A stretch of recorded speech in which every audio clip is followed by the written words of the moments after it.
And there's nothing like being kicked in the fanny by a catapult launching you into space. Straight deck boat. We didn't have the angle deck like they have today. So if you don't catch a wire when you go down there, you're going to catch a barrier. The Cuban Missile Crisis.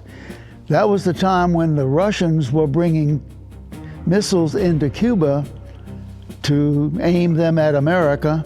To be able to share this with young people, I think is marvelous. I enlisted in the Navy because I didn't want to be drafted. I was fortunate to get a scholarship to a small college in Mississippi. Graduated from college, I learned that I was 1A with the draft.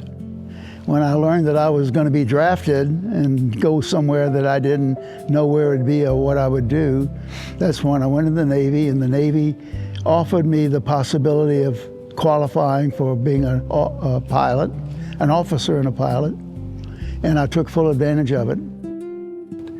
Here I'm a Vietnam vet. I want to do the next best thing, so I learned about the fact that the Russians in those days owned the Atlantic Ocean. Good evening, my fellow citizens. This government, as promised, has maintained the closest surveillance of the Soviet military buildup on the island of Cuba.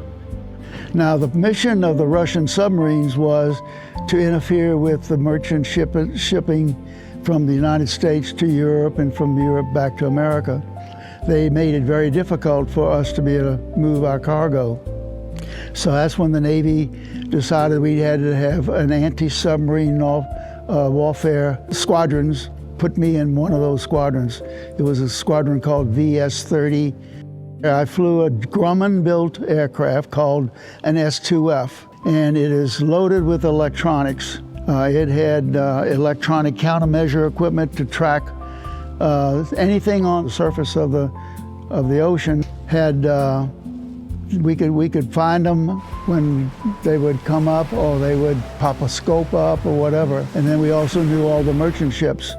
So then we would go there after that submarine, and we would drop what we called a sonar buoy. It's a little buoy with sonar that would drop 200 feet down into the water, and we could hear their screws turning, and we could learn where they are and where they're going.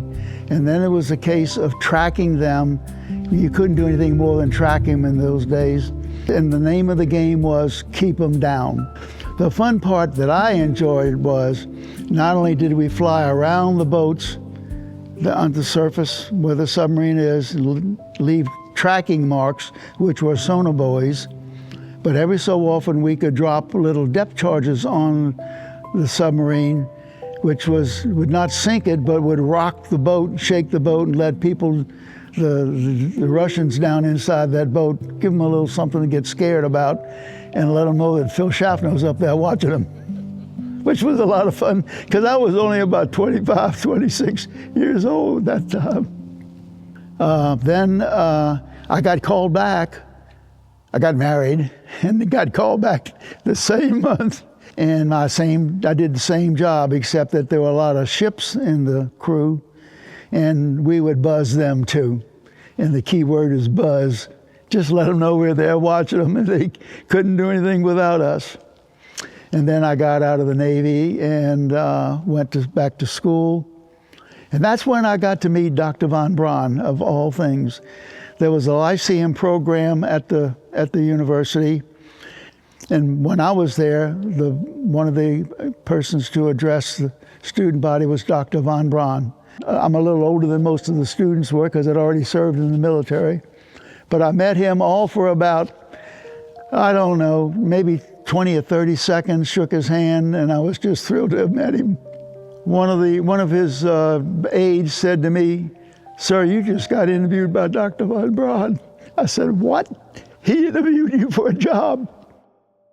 I remember the day that we had to qualify to prove ourselves. I had to make 17 landings aboard the carrier, just landing, take off again, come back around, do the landing. And I did it 15 out of 17 attempts, so that was pretty good. I was proud of it. The guy that was my officer in charge of that division had an airplane accident and left flying capability because of his accident when I was about in the squadron only 3 to 5 months. And he gave me, and the skipper, my commanding officer, we called him Skipper, gave me the responsibility for that job. And it was kind of interesting because I remember walking into his office and he says, "Schaffner, you're it," pointing his finger at me. And I said, "What do you mean?" He says, "You're now X-Division officer." Well, in order to be launched, the first few airplanes, because the carrier was full of aircraft, they would shoot me off with a catapult. And there's nothing like being kicked in the fanny by a catapult, launching you into space, so to speak, ahead of the carrier, and then making sure that you have the power now to continue on. It was a lot of fun, truthfully.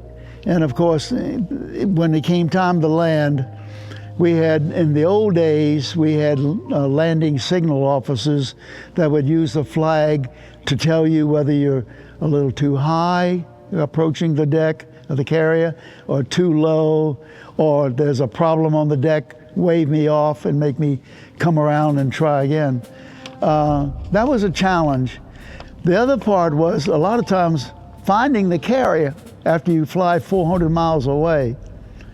The Navy would take and put one airplane about 10,000 feet up, and we would communicate 400 miles away from the carrier to that airplane that's flying 10,000 feet up there, and it would then talk to the carrier. So there was a lot of chitter-chatter, as I call it, making sure you know you're going in the right direction back. We didn't have a lot of electronics like computers. Today pilots rely on a computer to tell them where they are and what they're doing and how they're flying. We didn't have anything. It was Phil Schaffner that flew that damn airplane, if I can say that.